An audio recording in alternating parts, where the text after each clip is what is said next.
ओम सर्वेभ्यः श्रोतृभ्यः नमः। मुनित्रयं नमस्कृत्य सूक्तिः परिभाव्य च वैयाकरणसिद्धान्त कौमुदीयं विरच्यते। गतपाठे अस्माभिः यद्यत् पठितं तद् एकवारं स्मरामः। 36 पाठः अस्माकं गतपाठः प्रवृत्तः। तस्मिन् पाठे अस्माभिः इनः स्त्रियाम् इति सूत्रं पठितम्। तस्मिन् सूत्रे परिभाषा पठिता। अनिनस्मन् ग्रहणान्यर्थवता चानर्थकेन च तदन्तविधिं प्रयोजयन्ति इति। तत्र इनः स्त्रियाम् इत्यत्र इनः इति प्रत्ययग्रहणम् अस्ति। अतः प्रत्ययग्रहणे तदन्ताः ग्राह्याः। तर्हि यत्र तु अयम् इन् सार्थकः भवति दण्डिन् इत्यादि शब्देषु, तत्र तु समासान्तः प्रत्ययः भवति कप् इति। यत्र अयम् अनर्थकः भवति नाम ग्मिन् इति प्रत्ययस्य एकदेशः सन् अयं तिष्ठति, तत्र तु कप् न प्राप्नोति। तत्रापि यथा प्राप्नुयात् तत्रापि तदन्तविधिद्वारा ग्मिन्नन्तस्यापि ग्मिनौ विद्यमानः एकदेशः इन् इति ग्रहणं कारयेत्। बहुवाग्मिका इत्यादि रूपाणि यथा सिद्ध्येयुः तदर्थम् एषा परिभाषा पठ्यते। विस्तरेण अस्माभिः पठिता गतपाठे।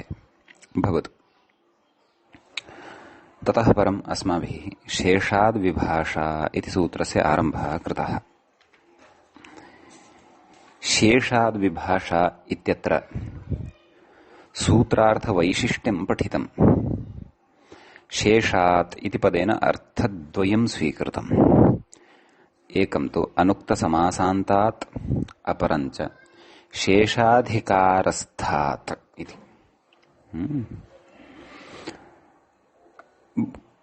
बहुव्रीहेः कप् प्रत्ययः भवति, विकल्पेन भवति इति।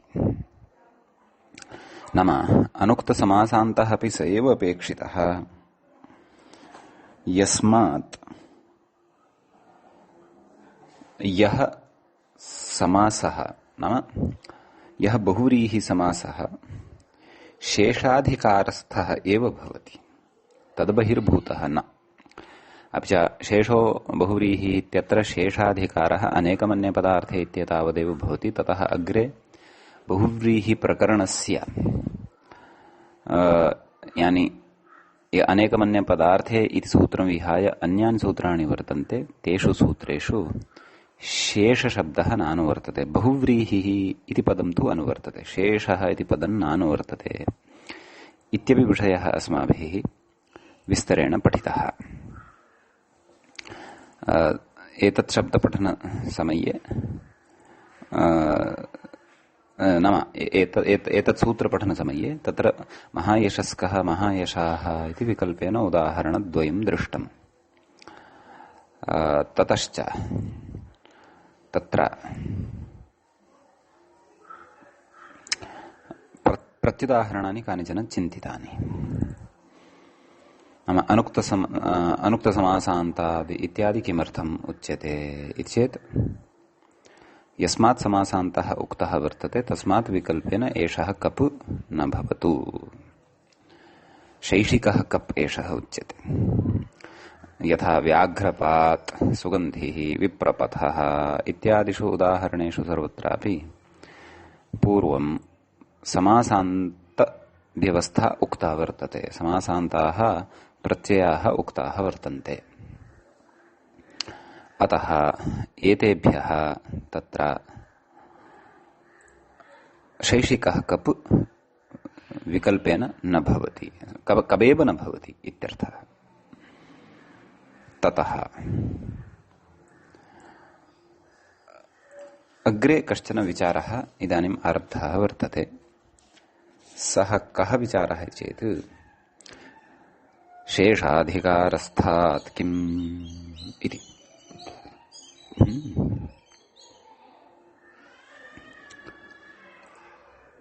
नाम अयं यः अपरः सूत्रार्थः कृतः वर्तते सः कुतः इति पृच्छ्यते। अपरः नाम शेषाद् इति शब्दात् तत्र शेषाधिकारस्थात् इति यदुक्तम् तत् कुतः चेत् नाम अनुक्तसमासान्तत्वम् अपि शेषाधिकारस्य एव बहुव्रीहेः अत्र अङ्गीक्रियते, अत्र अनुमन्यते, न तु तद्भिन्नस्य अन्यस्य। तर्हि पश्यन्तु, प्रत्युदाहरणे इदानीं चिन्तनं करिष्यते। गतपाठे कृताः विचाराः ये सन्ति तान् विचारान् अपि वयं बुद्धौ स्थापयामः। अयम् अस्माकं 37 पाठः भवति इति वयं जानीमः।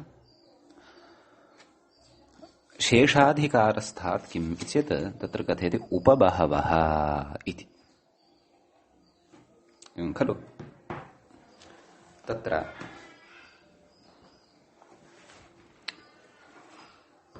पूर्वम् अस्माभिः संख्यया व्ययासन्नादूराधिकसंख्याः संख्येये इति उदाहरणम् इति सूत्रं पठितम्।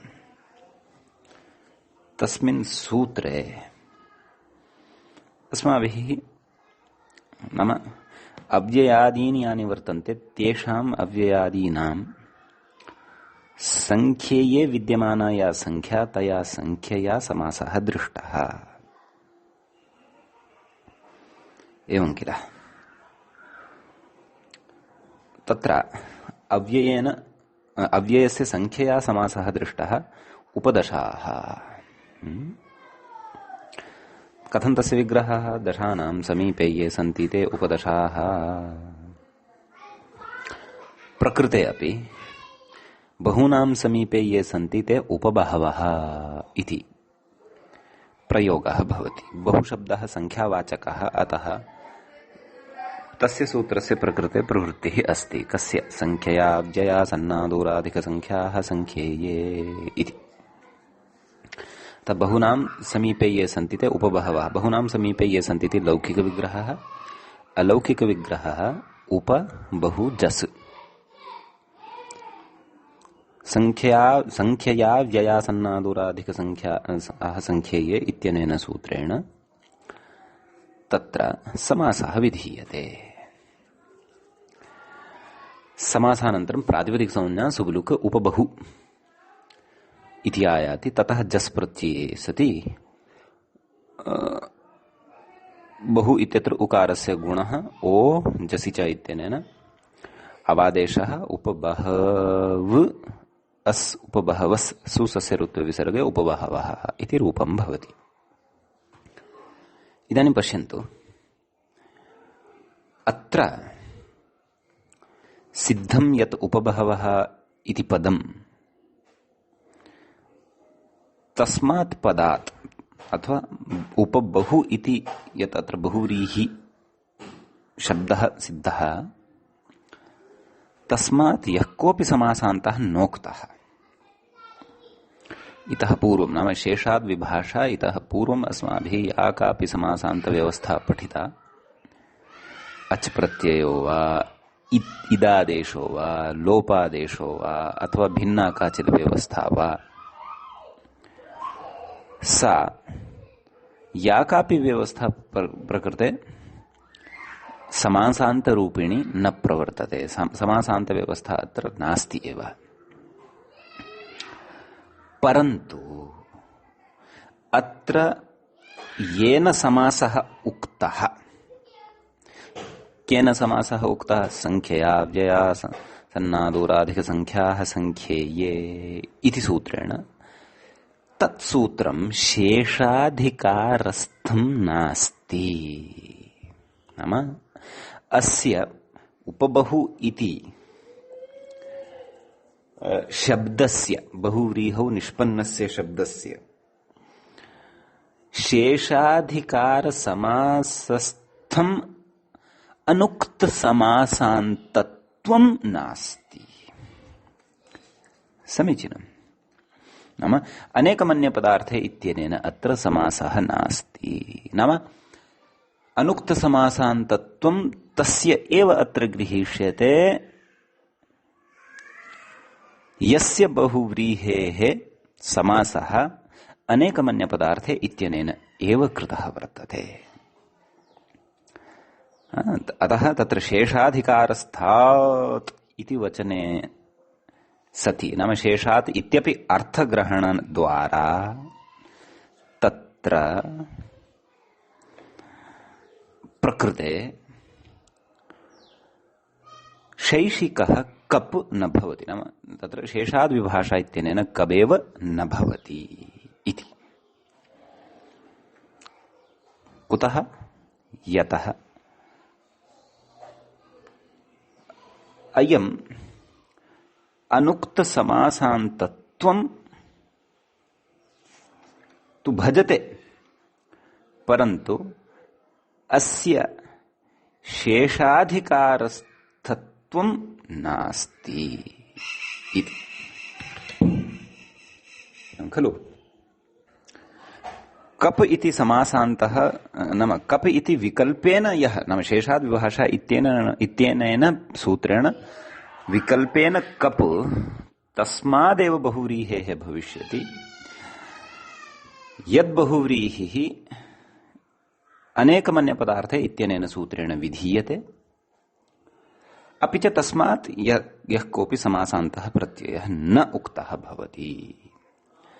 यः तु बहुव्रीहिः अनेकमन्यपदार्थे इत्यनेन सूत्रेण न विधीयते, तस्मात् भवतु नाम यः कोऽपि समासान्तः नोक्तः, तथापि शैषिकः एषः कप्, नाम शेषाद् विभाषा इत्यनेन कप् तस्मात् न भवति। महायशस्कः महायशाः इति प्रयोगद्वये तु तत्र महान् यशः यस्य इत्यत्र समासः येन विधीयते, येन सूत्रेण विधीयते, तत् सूत्रं शेषाधिकारस्थम् एव भवति। किम्? अनेकमन्य पदार्थे। अपि च तस्मात् यः कोऽपि समासान्तः नोक्तः भवति, अतः एव विकल्पेन कप् एतेन विधीयते। संख्ययाव्ययासन्नादोराधिके इति सूत्रं तु शेषाधिकारस्थं नास्ति इति कृत्वा अत्र कप् न भवत्येव, अतः उपबहवः इत्येव। एवमेव अग्रिमं पश्यन्तु इतोपि। उत्तरपूर्वा इति। उत्तरपूर्वा इति प्रयोगः अस्माभिः पठितः। तत्र उत्तरस्याः पूर्वस्याः च मध्ये विद्यमानं यद् अन्तरालं तद् उच्यते उत्तरपूर्वा। तत्र दिङ् नामान्यन्तराले इत्यनेन सूत्रेण समासः भवति। एवं खलु? अतः तद्विषये कथयति। अयमपि दिङ्नामान्यन्तराले इति बहुव्रीहिः न शेषाधिकारस्थः। अयमपि शेषाधिकारस्थः नास्ति। कुतः? शेषाधिकारः नाम अनेकमन्यपदार्थे एतावत् पर्यन्तमेव। अतः यद्यपि उत्तरपूर्वा इत्यस्मात् बहुव्रीहेः यः कोऽपि समासान्तः प्रत्ययः न विहितः, अनुक्तसमासान्तत्वम् एव अस्य अस्ति, तथापि शेषाधिकारस्थः अयं बहुव्रीहिः नास्ति इति कृत्वा अस्मात् कप् इति प्रत्ययः न भवति। समीचीनम्। एवमेव अन्यत् पश्यन्तु। सपुत्र इति। सपुत्र इत्यत्र पुत्रेण सह आगतः पिता सपुत्रः इति पठितमासीत् खलु? केन सूत्रेण तत्र समासः अस्ति इत्येतत् तेन सहेति तुल्ययोगे इत्यनेन सूत्रेण तत्र समासः क्रियते। स च बहुव्रीहि समासः भवति। कथयति तेन सह इत्ययमपि बहुव्रीहिः न शेषाधिकारस्थः। अयमपि बहुव्रीहिः शेषाधिकारस्थः नास्ति।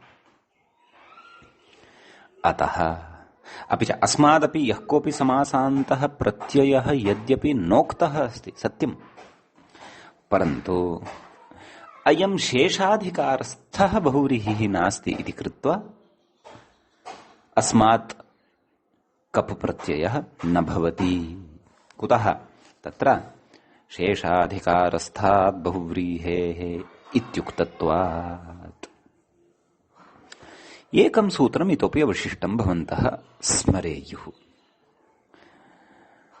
तत्र तेनेदमिति स्वरूपे केशा केशी दण्डा दण्डी बाहू बाहवी मुसला मुसली इत्यादीनि उदाहरणानि पठितानि खलु। तस्य स्मरणं कुतः न कृतम्? अत्र शेषाधिकारात् बहिर्भूतानां तु स्मरणं, त्रयाणां तु स्मरणं कृतं। केषां? संख्यया व्यासन्नादूराधिकसंख्याः संख्येये, अपि च दिङ्नामान्यन्तराले, अपि च तत्तेन सहेति तुल्ययोगे। तत्र तेनेदमिति स्वरूपे इत्यस्य कुतः न स्मरणं कृतम् इति चेत् तत्र तु समासान्तः इच् प्रत्ययः विधीयते एव, एवं खलु। इच् कर्म व्यतिहारे, अतः तस्य समासान्तत्वात् अस्य कपः तत्र विषयः एव नास्ति। अतः तत्र अयं शैषिकः कप् विकल्पेन कप् न भवति। अतः कृत्वा तस्य प्रकृते तस्य अनुक्तसमासान्तत्वं नास्ति, उक्तसमासान्तत्वम् अस्ति इति। किञ्च शेषाधिकारात् सह बहिः अपि अस्ति एव। शेषाधिकारे तु एकमेव सूत्रम् अन्तर्भवति, किम्? अनेकमन्यपदार्थे इति। समीचीनम्। तर्हि एतावान् विशेषः एतावत्पर्यन्तस्य विचारस्य वर्तते। एतावत्पर्यन्तं यः पठितः विचारः तस्य वर्तते। इदानीं मया गतपाठे एकं बीजं, पूर्वपक्षस्य एकं बीजं भवतां मनस्सु उत्पादितम् आसीत्, यत् शेषाद् विभाषा इति सूत्रे शेषात् इति पदेन अनुक्त समासान्तात् इति तु अस्तु अवगम्यते, उक्तात् अन्यः शेषः, परन्तु शेषाधिकारस्थात् तत्रापि पूर्वं गत्वा तत्रापि क्व तत्र नाम द्वितीयाध्यायस्य द्वितीयपादं प्रति गत्वा तत्रत्यः शेषाधिकारः अत्र पञ्चमाध्याये चतुर्थपादे 50-उत्तर-100तमेन सूत्रेण शेषाद्विभाषा इत्यनेन कथमत्र गृह्यते? मण्डूकप्लुतिस्तु श्रुता आसीत्, परन्तु एवमेव तत्र कश्मीरात् मध्यप्रदेशं यावत् जम्प् कृत्वा को वा आगच्छति इति चेत् कदाचित् विमानयानं स्वीकृत्य अपि आगच्छति। अतः शेषो बहुव्रीहेः इत्यत्र चर्चितः शेषाधिकारः प्रकृते विमानयानं स्वीकृत्य एव आगतः वर्तते।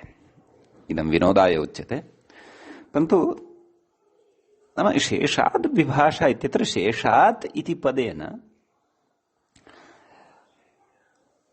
शेषाधिकारस्थात्, नाम शेषो बहुव्रीहि इत्यत्र शेषः इत्यस्य अधिकारः अनेकमन्यपदार्थे इति सूत्रं यावत् यः वर्तते सः विषयः अपि एतेन सूत्रेण अस्मिन् सूत्रे विद्यमानेन शेषात् इति पदेन कथं गृह्यते?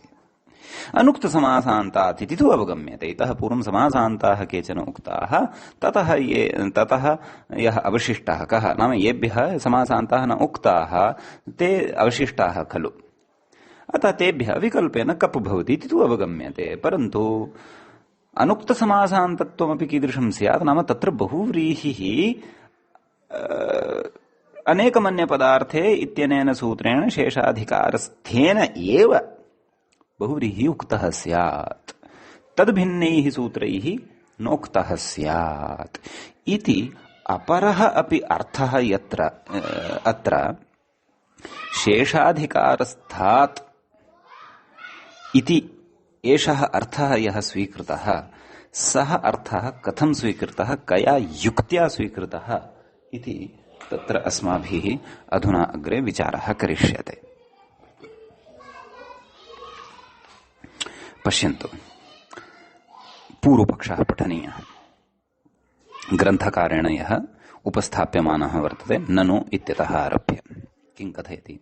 ननु सकृदुच्चारितात् शेषशब्दात् नाम शेषाद् विभाषा इत्यत्र सकृत् अर्थात एकवारमेव उच्चारितात् नाम उच्चारितम् अस्ति शेष इति पदम् अथवा शेष इति शब्दः एकवारमेव उच्चारितः वर्तते तत्र। अतः तस्मात् सकृत् उच्चारितात् शेषशब्दात् कथम् अर्थद्वयलाभः नाम अनुक्तसमासान्तात् इति एकः अर्थः, शेषाधिकारस्थात् इति च अपरः अर्थः। इति एतत् अर्थद्वयम् कथं लभ्येत इत्यत आह किम् आह मूले कथयति समाधानम्। तन्त्रादिना शेषशब्दः अर्थद्वयपरः इति। आदिना आवृत्तिसंग्रहः एकम् अनेकोपयोगी तन्त्रम् नाम यत् एकं भवति किं कथयितुम् इच्छति ग्रन्थकारः तद् अवधानेन अवगन्तव्यम्। एकम् अर्थात् अनेकोपयोगी तन्त्रम्। एकम् इत्यस्य कः अर्थः? अनेकोपयोगी तन्त्रम्।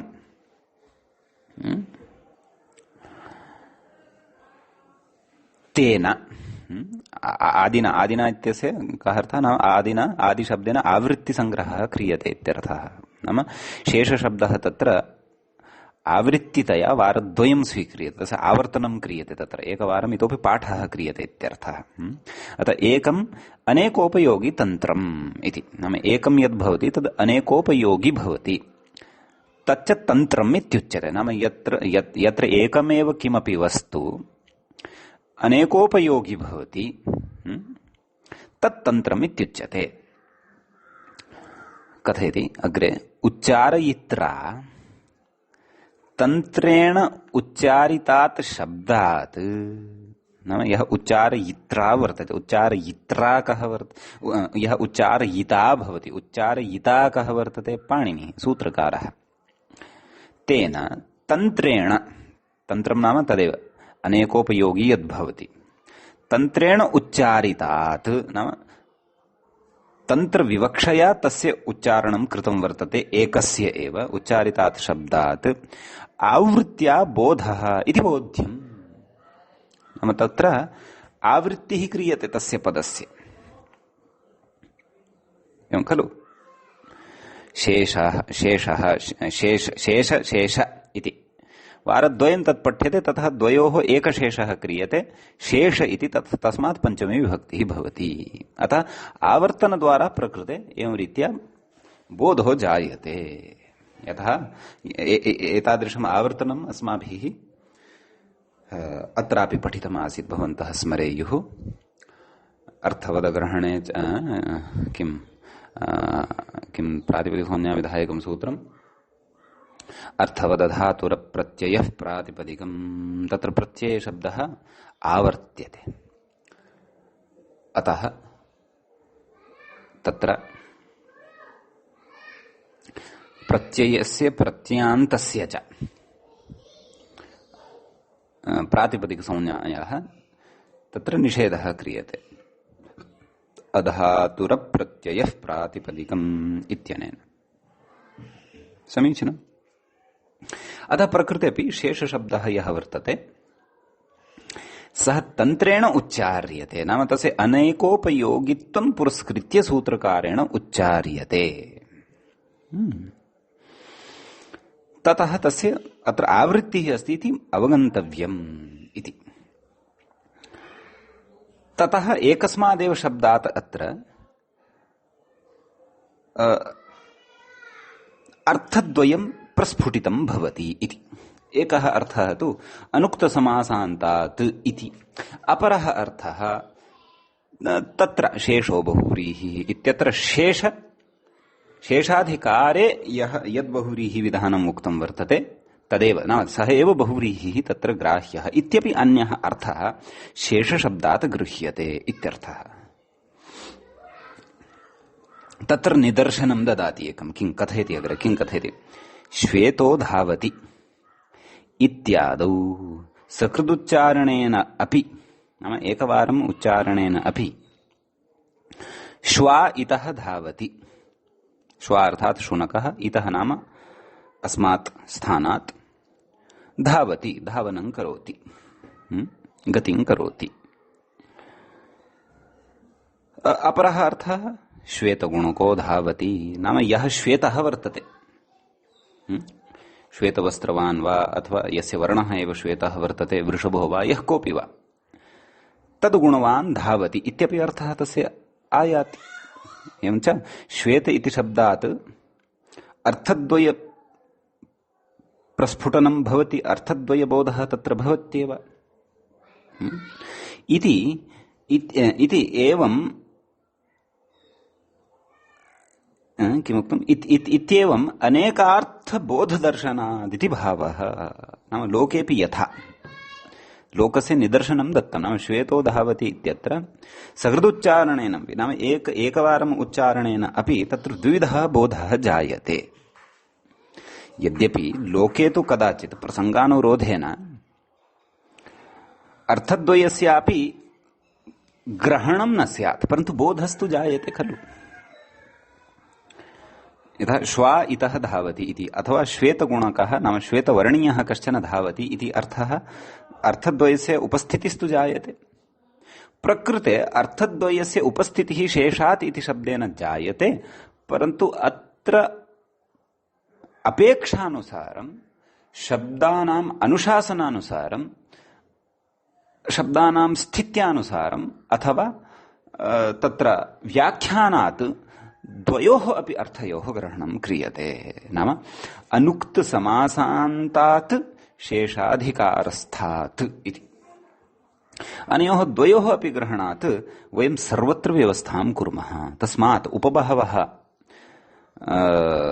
उत्तरपूर्व, सपुत्रः इत्यादि निष्पन्न बहुव्रीहिभ्यः तत्र एषः कप् न भवति। कुतः? यतः शेषाधिकारस्थेन बहुव्रीहि विधानेन प्रकृते बहुव्रीहि समासः न विहितः वर्तते इत्येतदर्थम्। एवञ्च तन्त्रादिना शेषशब्दः अर्थद्वयपरः इति युक्त्या साध्यते अस्माभिः। समीचीनम्।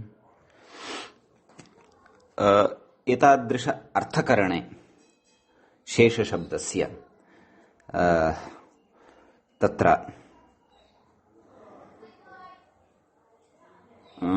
भाष्यादिग्रन्थसम्मतिः तु द्रष्टव्या वर्तते। यदि भाष्यादिषु अयं विचारः चर्चितः स्यात् तर्हि अवश्यम् अत्रापि ग्रन्थकारः तत्र अवश्यम् इङ्गितं करोति स्म। भवतु सः विषयः भाष्यस्थः अधिकजिज्ञासायै वयं भाष्यम् अथवा उदग्रन्थान् शेखरादीनपि द्रष्टुं शक्नुमः। यद्यपि निश्चयेन ऋषेः अभिप्रायमादाय एव एषः कथितवान् स्यात्, तथापि एकवारं जिज्ञासादृष्ट्या एतस्य मुनित्रयप्रामाण्यपक्षे तत्र भाष्यं सकृत् द्रष्टुं शक्यते। भवतु सद्यः अत्र भाष्यस्थः विषयः न कौमुद्याः विषयः इति कृत्वा वयं तु एतावदेव सद्यः चर्चयामः। भवतु इति एतावान् विचारः शेषाद्विभाषा इति सूत्रे भवति। इदानीं वयम् अग्रिमं सूत्रं प्रविशामः। अग्रिमं सूत्रं वर्तते तत्र ह्रस्वविधायकं सप्तमाध्यायस्थं वर्तते। किं तद्? आपोऽन्यतरस्याम् आपः इति षष्ठी विभक्तेः एकवचनं भवति। अन्यतरस्याम् इति विभक्ति प्रतिरूपकम् अव्ययं भवति। समीचीनम्। तत्र कथयति न कपि, नाम सूत्रार्थः कृतः किम्? कपि आवन्तस्य ह्रस्वो स्यात्, नाम कपि परतः, कप प्रत्यये परतः आवन्तः यः वर्तते, आवन्तः नाम तत्र चाप् डाप् टाप्, टाप् चाप् डाप् इत्येते गृह्यन्ते, तस्य आवन्तस्य ह्रस्वः विकल्पेन भवति। विकल्पविधायकं पदं सूत्रे एव वर्तते अन्यतरस्याम् इति। यस्य ह्रस्वः कर्तव्यः तदपि सूत्रे एव वर्तते आपः इति। कपि इति अर्थः कुतः लब्धः इति चेत् इतः पूर्वं गतसूत्रं भवति न कपि। अस्माभिः अस्मिन्नेव बहुव्रीहि समास प्रकरणे तत्र पुंवद्भाव प्रकरणे, तत्र पुंवद्भाव निषेध प्रकरणे कल्याणी पंचमीकः इति सूत्रपाठ पठन समये न कपि इति सूत्रमपि पठितम् खलु। तत्र केणः इति सूत्रेण ह्रस्वस्य प्राप्तिः दर्शिता खलु, क्व कल्याणी पंचमीकः इति प्रयोगे। परन्तु के परे ह्रस्वः न भवति, ककारे परे तत्र ह्रस्वः न भवति। अतः कल्याणी पंचमीकः इत्यत्र ककारे परे पंचमीकः इत्यत्र मकारोत्तरवर्ती ईकारस्य ह्रस्वः न भवति स्म इति न कपि सूत्रं तत्र पठितम् अस्ति अस्माभिः इति स्मारयन् अस्मि। अतः तस्मात् सूत्रात् प्रकृते कपि इत्यनुवर्तते। समीचीनम्। अतः अयम् अर्थः आयाति कपि आबन्तस्य। आबन्तस्य इति अर्थः कुतः? सूत्रे तु आप इत्येव उक्तं वर्तते इति चेत् कथयति प्रत्ययग्रहणपरिभाषया लब्धमिदम्। प्रत्ययग्रहणे यस्मात् स विहितः तदादेस्तदन्तस्य ग्रहणम् इत्यनया परिभाषया असौ अर्थः लभ्यते आबन्तस्य। कुतः? आप इति प्रत्ययः अस्ति इति कृत्वा। समीचीनम्। उदाहरणे प्रविशामः।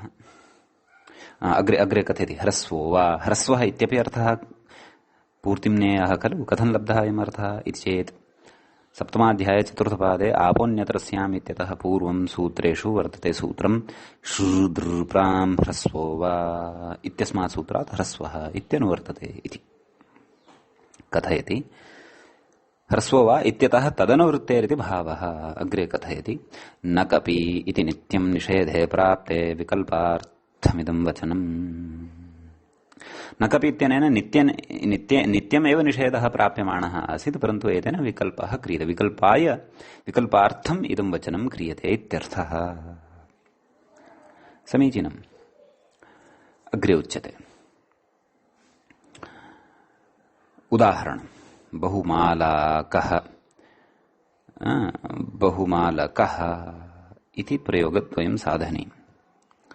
कथं विग्रहः? बह्व्यः मालाः यस्य इति विग्रहः। कथम् अलौकिकविग्रहः? बह्वी जस् माला जस् इति अनेकमन्यपदार्थ इत्यनेन समासः प्रातिसंज्ञा सुब्लुकु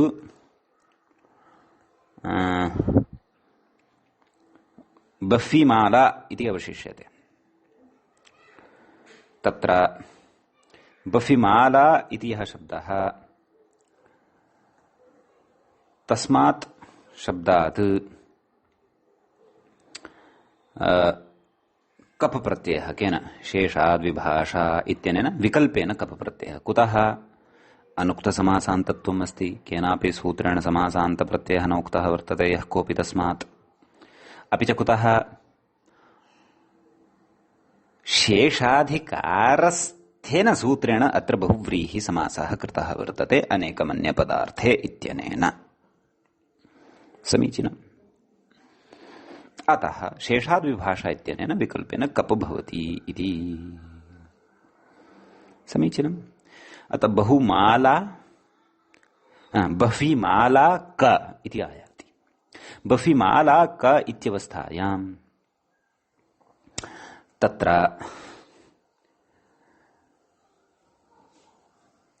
आपोऽन्यतरस्याम् इत्यनेन सूत्रेण कपि परतः आबन्तस्य विकल्पेन ह्रस्वः, एकस्मिन् पक्षे ह्रस्वः भवति। अतः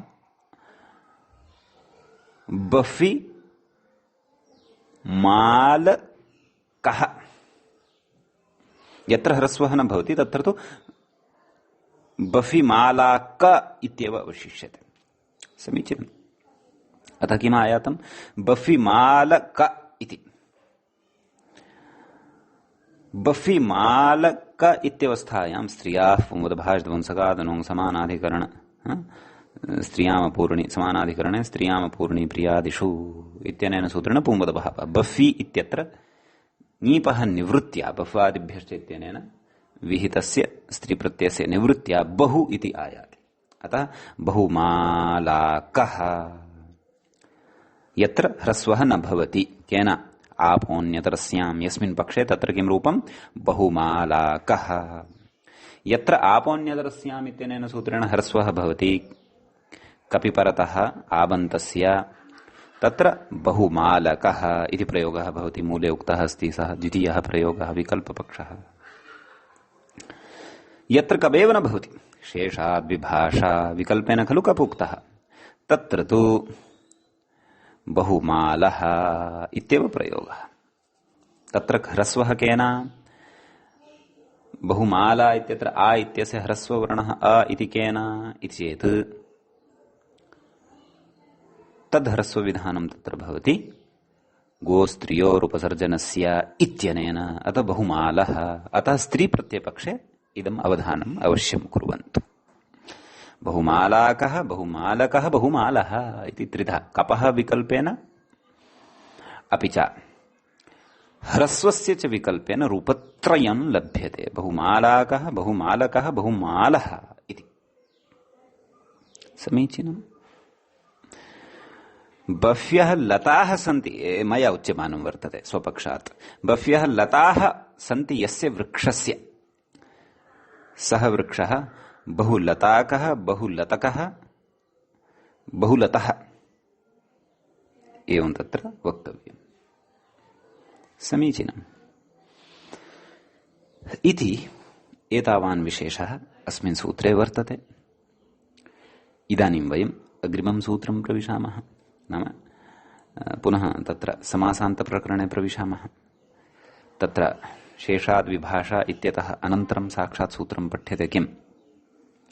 न संज्ञायाम्, तत्र न इति अव्ययपदं, संज्ञायाम् इति सप्तमी विभक्तेः एकवचनान्तं भवति।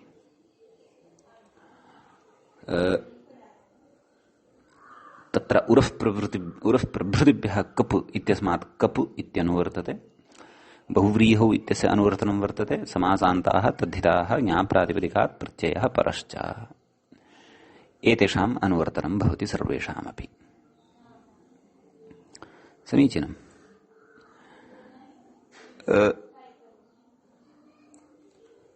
तत्र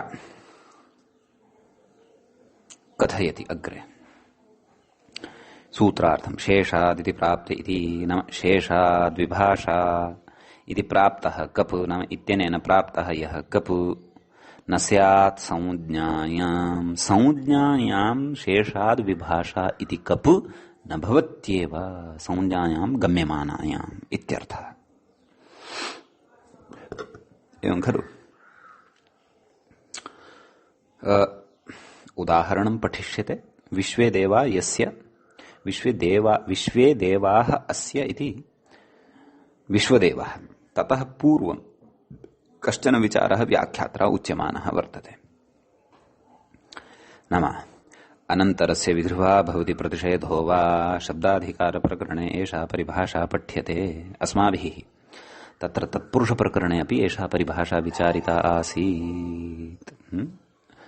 स नपुंसकम् अपि च परवल्लिङ्गम् द्वन्द्व तत्पुरुषयोः रात्रान्हाः पुंसि इत्यनयोः मितः बाध्यबाधकभावविचारसन्दर्भे एषा परिभाषा अस्माभिः तत्र विचारिता आसीत्। अपि च तत्सन्दर्भे पुरस्तादपवादन्यायः व्याख्यात्रायः उपस्थापितः, तस्य असङ्गतिः अपि अस्माभिः प्रतिपादिता आसीत्, भवन्तः स्मरेयुः। भवतु।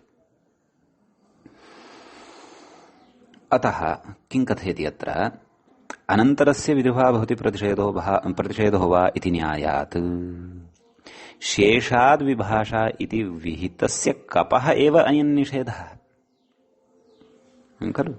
शेषाद् विभाषा इत्यनेन विधीयते यः कपु, तस्य एव अयं निषेधः वर्तते, न तु व्यवहितस्य नज्रुतश्च इत्यस्य। नज्रुतश्च इत्यस्य सूत्रस्य अयम् अपवादः नास्ति। कः? न संज्ञायाम् इति। किं परिभाषा बलात्? अनन्तरस्य विद्रुवा भवति प्रतिषेधो वा। अतः नद्युतश्च इत्यनेन संज्ञायाम् अपि यदि कप प्राप्यमाणः भवति, तत्रापि न संज्ञायाम् इति निषेधः न प्रवर्तते। कुतः? अनन्तरस्य विद्रुवा भवति प्रतिषेधो वा। अनन्तरस्य नाम अव्यवहितस्य। अतः प्रकृते अव्यवहितस्य, इतः पूर्वम् अव्यवहितं यद् वर्तते शेषाद् विभाषा, तस्य एव एषः प्रतिषेधं कर्तुम्, इदं सूत्रं प्रतिषेधं कर्तुं समर्थं, न तु ततः अपि प्राक्तनस्य नद्युरुतश्च इत्यस्य इति कश्चन विचारः अत्र उच्यमानः वर्तते। भवतु। अस्य विचारस्य यत्र अपेक्षा भविष्यति तत्रैव चर्चयिष्यामः। सद्यः तु एवम् उक्त्वा लक्ष्यं तु न दर्शितं, नाम उदाहरणं तु न दर्शितम्। तद् यत्र चर्चयिष्यते तत्रैव द्रक्ष्यामः। भवतु। नाम वयं न संज्ञायाम् इत्यस्य इदानीम् उदाहरणे प्रविशन्तः स्मः। किं कथयति? विश्वे देवाः अस्य, तत्र विश्वे सर्वनामसंज्ञकः अस्ति, बहुवचने अस्ति। यथा सर्वः सर्वौ सर्वे तद्वत् विश्वः विश्वौ विश्वे इति बहुवचनान्ते सः प्रयोगः भवति। किञ्च सर्व अर्थे एव विश्वशब्दः तत्र प्रयुज्यते। विश्वे देवाः अस्य अर्थात् सर्वे देवाः अस्य इति। सः कः? विश्वदेवः। कस्यचित् संज्ञा वर्तते एषा। अत्र बहुव्रीहिः केन? शेषाधिकारस्थेन अनेकमन्यपदार्थे इत्यनेन एव। अपि च अस्मात् येन केनापि सूत्रेण समासान्तः यः कोऽपि विधिः न विहितः वर्तते। अतः शेषाद् विभाषा इत्यनेन प्रकृते विकल्पेन कप् प्राप्नोति। परन्तु शेषाद् विभाषा इति सूत्रम् अपि प्रबाध्य न संज्ञायाम् इत्यनेन सूत्रेण संज्ञायां गम्यमानायां कपः निषेधः क्रियते। अतः विश्वदेवः इत्येव तत्र प्रयोगः भवति। अयं निषेधः यदि न स्यात् तर्हि संज्ञायामपि गम्यमानायाम् अत्र विश्वदेवकः विश्वदेवः इति विकल्पेन रूपद्वयं लभ्यते स्म, यत्तु नापेक्षितम्। कश्चन विचारः उच्यमानः वर्तते, आक्षेपः उच्यमानः वर्तते मूलग्रन्थकारस्य उपरि व्याख्यात्रा। किम्? अत्र संज्ञायां समासस्य नित्यत्वात् लौकिक विग्रह प्रदर्शनं चिन्त्यमेव सन्धिं कृत्वा लिखितवान् अस्ति एषः परसवर्णं नित्यत्वाल्लौकिक इति। नाम संज्ञायां तु तत्र समासः नित्यः खलु। यतः समासे गम्यमाने, समासे जायमाने एव अथवा समासे सत्येव संज्ञा गम्यते। विश्वे देवाः इति कस्यापि संज्ञा भवति वा? अथवा विश्वे देवाः अस्य इति कस्यापि संज्ञा भवति वा? न खलु। संज्ञा तु विश्वदेवः इत्येव भवति। तर्हि विश्वदेवः इत्येव संज्ञा, तर्हि अलौकिकविग्रहवाक्यं कथं प्रदर्श्यते? अतः अलौकिकविग्रहवाक्यमिदं न युज्यते, तच्चिन्त्यमेव। वस्तुतः स्पष्टतार्थम् उक्तम् अलौकिकविग्रहवाक्यम् इत्येव तत्र समाधातव्यम्। वस्तुतः लौकिकविग्रहवाक्यं संज्ञायां गम्यमानायां न गम्यते। स्पष्टतार्थं कुतः नाम प्रकृते कथं कथं प्राप्तिः अस्ति इत्यपि खलु अवगन्तव्यम्।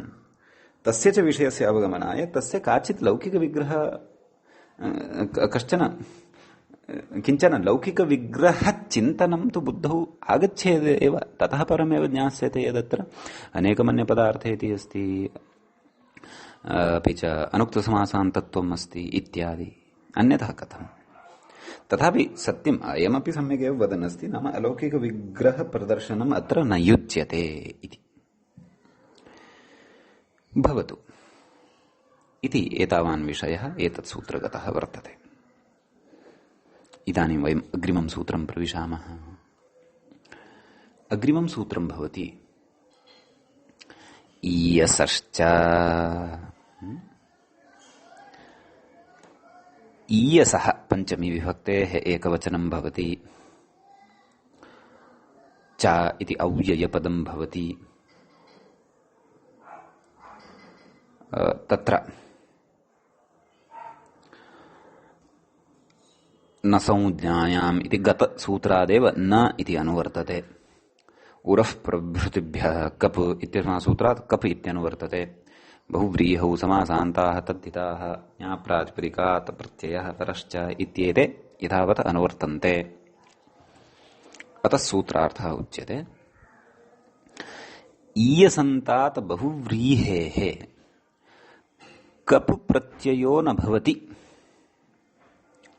अत्र किमुक्तवान् पश्यन्तु, ईयसन्तोत्तरपदान्न कप्, तदेव नाम बहुव्रीहौ यदि ईयसन्तत्वं वर्तते, नाम तादृशः बहुव्रीहि यस्य अन्ते ईयस् इति श्रूयते। ईयस् इति कश्चन प्रत्ययः वर्तते, ईयसुन् इति। तादृशात् बहुव्रीहेः कप् प्रत्ययः न भवति इति निषेधः उच्यते।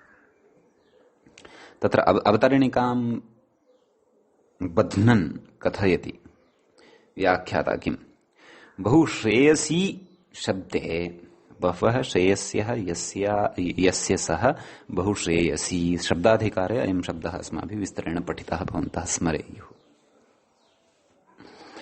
बहुश्रेयसी शब्दे श्रेयसी शब्दस्यैव प्रत्ययग्रहणपरिभाषया ईयसन्तत्वादाह इति, नाम प्रत्ययग्रहणे तदन्ताः ग्राह्याः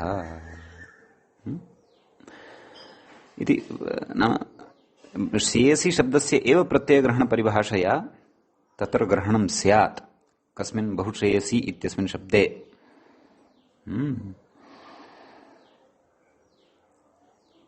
अतः प्रत्ययग्रहणपरिभाषा नाम का? प्रत्ययग्रहणे यस्मात् स विहितः तदादेस्तदन्तस्य ग्रहणम् इति। अवतरणिका अवगम्यते किल? बहुश्रेयसी शब्दे नाम बहुश्रेयसी शब्दः कीदृशः वर्तते? बहुव्रीहि समासः तत्र वर्तते। श्रेयसी शब्दस्य एव प्रत्ययग्रहणपरिभाषया श्रेयसी शब्दस्य एव ग्रहणं स्यात्, परन्तु बहुश्रेयसी इत्यस्य ग्रहणं न स्यात्। किन्निमित्तं? कपः निषेधार्थं। कपः निषेधः केन उच्यमानः अस्ति अधुना? ईयसश्च इत्यनेन उच्यमानः वर्तते। कुतः? यतः प्रत्ययग्रहणे तदन्तस्य एव ग्रहणं भवति। अतः ईयसुन् प्रत्ययस्तु तत्र श्रेयसी इत्यस्मादेव श्रेयस् इत्यस्मात् तत्र श्रेयसी इत्यस्मिन्नेव ईयसुन् इति प्रत्ययः वर्तते। अतः ईयसुन्नन्तस्य श्रेयसी इति एकस्य एव प्रत्ययस्य एकस्य एव तत्र ग्रहणं स्यात्, बहुव्रीहेः ग्रहणं तु न स्यात् इति चेत् किं कथितान्? बहुश्रेयसी शब्दे श्रेयसी शब्दस्य एव प्रत्ययग्रहणपरिभाषया ईयसन्तत्वात्, नाम श्रेयसी शब्दस्य एव ईयसन्तत्वं स्यात्, परन्तु बहुश्रेयसी इत्यस्य पदस्य ईयसन्तत्वं न स्यात्। अतः तस्यापि ईयसन्तत्वं यथा गृह्येत तदर्थं तत्र सूत्रार्थः इत्थम् उच्यते। कथमुच्यते? ईयसन्तोत्तरपदात्। ईयसः इत्यनेन वस्तुतः एतावत् पर्यन्तं किं कः अर्थः अवगम्यते? नाम ईयसन्तात्, परन्तु ईयसन्तम् अत्र न विवक्षितं वर्तते, ईयसन्तोत्तरपदं विवक्षितं वर्तते। कुतः अयम् अर्थः स्वीक्रियते भोः? कुत्र उत्तरपदमित्यत्र पठितं वर्तते? अथवा कथं गत तत्र अनुवर्तनवशादपि उत्तरपदत्वमिति नायाति इति चेत् सत्यं नायाति। बहुव्रीहौ इति तु पदमायाति खलु, अतः तद् कथयति अग्रे, युक्तिं दर्शयति। नाम एतादृशः सूत्रार्थः कुतः गृहीतः तत्र युक्तिं दर्शयति। किं बहुव्रीहिणापि उत्तरपदात् इत्याक्षिप्यते इति भावः। नाम बहुव्रीहौ अयं निषेधः उच्यमानः वर्तते। अतः ईयसन्तत्वं नाम क्व? स्वातन्त्र्येण केवलस्य ईयसन्तस्य शब्दस्य, स्वतन्त्रस्य ईयसन्तस्य शब्दस्य ग्रहणम् अत्र कर्तुं शक्यते, ग्रहणं कर्तव्यमिति यदि भवान् वदति चेत् न भवति, वदति तर्हि न भवति। कुतः न भवति? बहुव्रीहौ एषः निषेधः उच्यमानः वर्तते। बहुव्रीहिश्च कश्चन समासः, बहुव्रीहिः कश्चन समासः चेत् उत्तरपदं तत्र आक्षेपात् लभ्यते खलु। कस्मिंश्चित् एकस्मिन् एव अखण्डपदे बहुव्रीहिस्तु न भवति। श्रेयसी इत्यत्र कः बहुव्रीहिः वर्तते? बहुश्रेयसी अथवा बहुश्रेयः, बहुश्रेयस् इत्यस्मिन् पदे एव खलु बहुव्रीहिः वर्तते। अतः बहुव्रीहि समासानुवर्तनद्वारा अथवा बहुव्रीहि तत्र बहुव्रीहि पदानुवर्तन सामर्थ्यात्, बहुव्रीहि समास प्रसंगात् प्रकृते उत्तरपदत्वम् आक्षिप्यते। यथा समासे पूर्वोत्तरपदयोः सत्ता भवति। अतः अयम् अर्थः आयाति। कः? ईयसन्तोत्तरपदात् न कपू, ईयसन्तात् न कपू इति अपि वक्तुं शक्यते, परन्तु एवं रीत्या उच्यते यदि तर्हि ईयसन्तात् बहुव्रीहेः न कपु इति वा सूत्रार्थः कर्तव्यः, अथवा ईयसन्तोत्तरपदान्न कप् इति वा सूत्रार्थः कर्तव्यः। उभयथापि सूत्रार्थयुक्तिः अस्ति एव, परन्तु ईयसन्तान्न कप् इति तु वक्तुं न शक्यते। कुतः? यतः तत्र अयं विधिः बहुव्रीहि अधिकारात् बहिर्भूतः नास्ति, बहुव्रीहौ अन्तर्भवति इति। अतः निश्चयेन अत्र उत्तरपदम् ईयसन्तम् एव ग्राह्यं बहुव्रीहि समासस्थम् इति अभिप्रायः कथयति। न कबिति नाम सूत्रार्थः उच्यते। न कप् नाम कप् न भवति इति उरः प्रवृत्तिभ्यः कप् इत्यतः कप् इति अनुवर्तते, न संज्ञायाम् इत्यतः न इत्यनुवर्तते इति तु उक्तमेव। एवं खलु? अग्रे कथयति, न संज्ञेयसोः इति एकमेव सूत्रं कुर्यात् सूत्रकारः। तत्र ईयसश्च न संज्ञायाम् इति एकं सूत्रं कृतम्, ईयसश्च इति सूत्रान्तरम् अधुना क्रियमाणं वर्तते। एकमेव सूत्रं कृत्वा गौरवदोषेण गौरवदोषराहित्यं प्राप्नुयात् सूत्रकारः। न संज्ञेयसोः इत्येव वदेत्। अतः तत्र कथयति, किं कथयति व्याख्याता पश्यन्तु। न संज्ञेयसोः इति वक्तव्ये, नाम सत्यं वक्तुं शक्नोति स्म सः, तथापि न उक्तवान्। किं कुतः इति चेत् तत्र अस्ति तस्य प्रयोजनं किमपि इति वक्तव्ये पृथक् योगकरणात्, योगः नाम सूत्रं, पृथक् सूत्रकरणात् नित्यस्य वैकल्पिकस्य च कपः अयं निषेधः इति भावः। नाम योगविभागेन, नाम पृथक् योगारम्भात् किं ज्ञाप्यते अत्र सूत्रेण? नाम नित्यस्य, नित्यः कप् केन विधीयते? उरः प्रभृतिभ्यः कपु इत्यनेन नित्यः कप् अर्थान्नयः इत्यनेन नित्यः कप् विधीयते। अपि च इनः स्त्रियाम् इत्यनेन नित्यः कप् विधीयते इति तस्य वैकल्पिकस्य च वैकल्पिकः कप् कः? शेषाद् विभाषा इत्यस्य वैकल्पिकस्य च कपः, नाम उभयविधस्यापि कपः निषेधः एतेन सूत्रेण ईयसश्च इत्यनेन भवति इति भावः। एतद् ज्ञापनाय एव अत्र योगद्वयं कृतवान्, नाम सूत्रद्वयं कृतवान्। न संज्ञायाम् इति एकम्, ईयसश्च इति अपरम्। अतः ईयसश्च इति नित्यस्यापि वैकल्पिकस्य उभयविधस्यापि निषेधः परकं सूत्रं भवति इत्यर्थः। एवं खलु? इदानीं तत्र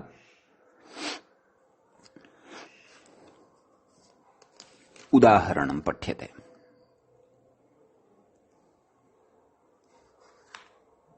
किम् उदाहरणम्? बहुश्रेयान् इति उदाहरणं पठनीयम् अस्ति।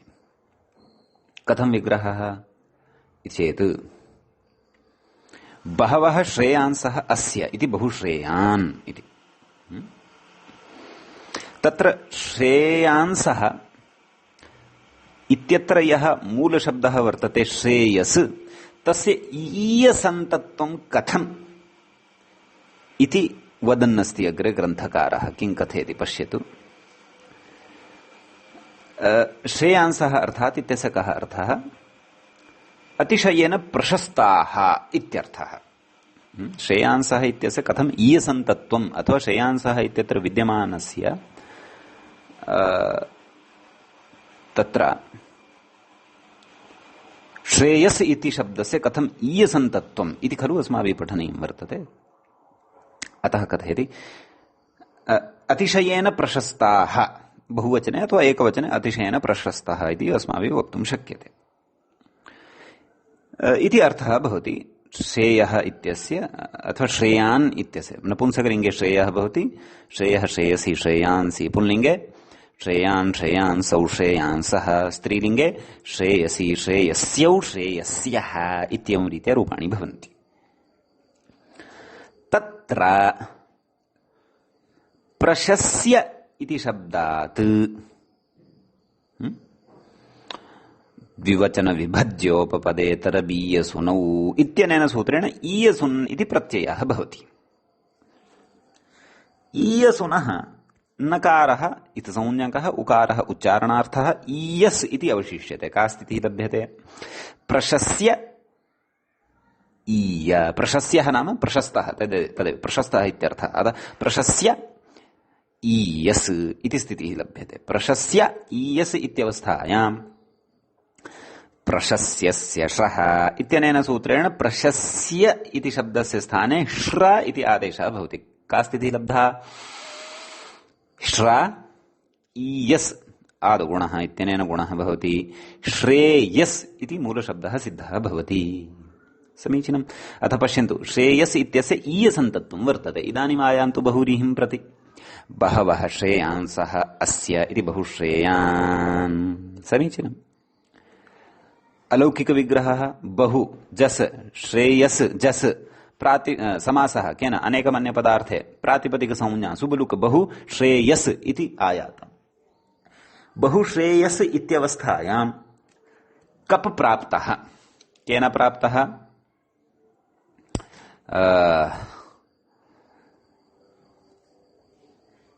शेषाद् विभाषा इत्यनेन तु प्राप्तः एव। किम् उरः प्रभृतिभ्यः कप् इत्यनेनापि प्राप्यते वा इति एतदर्थम् अस्माभिः उरः प्रभृतिगणः एकवारं पठनीयः। तत्र तु उरस् सर्पिस् उपानः पुमान् अनड्वान् पयः नौः लक्ष्मीः दधि मधुशाली इति एते शब्दाः एव पठिताः वर्तन्ते। समीचीनम्। तर्हि तेन तु अत्र प्राप्तिः नास्ति इति विषयः स्पष्टः। नाम नित्यः कप् अत्र न प्राप्यमाणः वर्तते। अपरं किं पठितम्? इनः स्त्रियाम् इति अपरः कप् पठितः। अपरः कप् कः पठितः? नद्युरुतश्च। नदीसंज्ञा अत्र नास्ति, ऋकारान्तत्वम् अत्र नास्ति, अतः सोऽपि अत्र न भवति। तर्हि कः कप् प्राप्तः भवति? शेषाद् विभाषा इत्येव कप् अत्र वैकल्पिकः कपेव अत्र प्राप्तः भवति। भवतु। एवं तर्हि तत्र शेषाद् विभाषा इत्यनेन प्राप्तः कप् वैकल्पिकः कप् ईयसश्च इत्यनेन सूत्रेण निषिध्यते। तदेव अग्रे कथयन्नस्ति किम् शैशिकः कब् निषिध्यते नाम शैशिकस्य कपः अत्र निषेधः भवति। नित्यं कप् येन केनापि न प्राप्तः अतः शैशिकः एव कप् अत्र ग्राह्यः। शैशिकः कप् नाम शेषाद् विभाषा इत्यनेन विधीयमानः कप् इत्यर्थः। समीचीनम्। अतः बहुश्रेयस् इत्यस्मात् शब्दात् तत्र सु इति प्रत्ययः भवति। बहुश्रेयस् सु इत्यवस्थायां तत्र अस्माभिः पूर्वम् एतादृशम् उदाहरणं साधितमासीत् खलु। तत्र बहुश्रेयस् इत्यस्मात् सूत्रात् नाम श्रेयान् इति पुंसि यथा निर्मीयते तद्वत् बहुश्रेयान् इत्यपि निर्मितं भविष्यति। तत्र किमित्युच्यते बहुश्रेयस् इत्यस्मात् कः प्रत्ययः इत्येतत् सु इति प्रत्ययः। बहुश्रेयस् सु इत्यवस्थायां ततः प्रकृते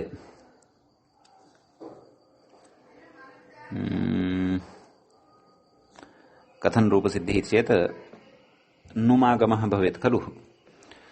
यतो हि इयसुनः उदित्वं स्वीकर्तव्यः उकारः अपि तत्र इतसंज्ञकः स्वीकर्तव्यः स्यात् एवं खलु। अतः एव नुमागमः स्यात्। तदेव नुमागमः बहुश्रेय न सु बहुश्रेय न सु सोः हल्ङ्यादिना लोपः किम् अवशिष्यते बहुश्रेय न स तत्र सकारस्य संयोगान्तलोपः बहुश्रेय न स ततः अत्र श्रेय इत्यत्र यकारोत्तरवर्तीयः अकारः तस्य दीर्घः बहु श्रेयान् स दीर्घः प्रायः असन्तत्वाद् वक्तव्यः वा इति भाति। केन अत्वसन्तस्य च धातोः तर्हि नुमागमात् पूर्वमेव अत्र दीर्घः वक्तव्यः स्यात्। अतः बहुश्रेयान् इति स्थितिः लभ्यते बहुश्रेयान् इति रूपं सिद्धं भवति इति। अतः एतावत् पर्यन्तम् अस्य सूत्रस्य इदम् एकम् उदाहरणम् अस्माभिः दृष्टम्। इदानीम् अग्रिमः विचारः अत्र आरप्स्यते। तत्र ह्रस्वत्वे प्राप्ते नाम बह्व्यः श्रेयस्यः यस्य इति बहुव्रीहौ बहुश्रेयसी इति शब्दमादाय इदानीम् अग्रे तत्र विचारः करिष्यते। तं विचारं वयम् अग्रिमे पाठे पठिष्यामः। अद्य तावत् अत्रैव भवतु। तत्र मङ्गलं भवतु। मुनित्रयं नमस्कृत्य तदुक्तिः परिभाव्य च वैयाकरणसिद्धान्त कौमुदीयं विरच्यते। सर्वेभ्यः श्रोतृभ्यः नमः।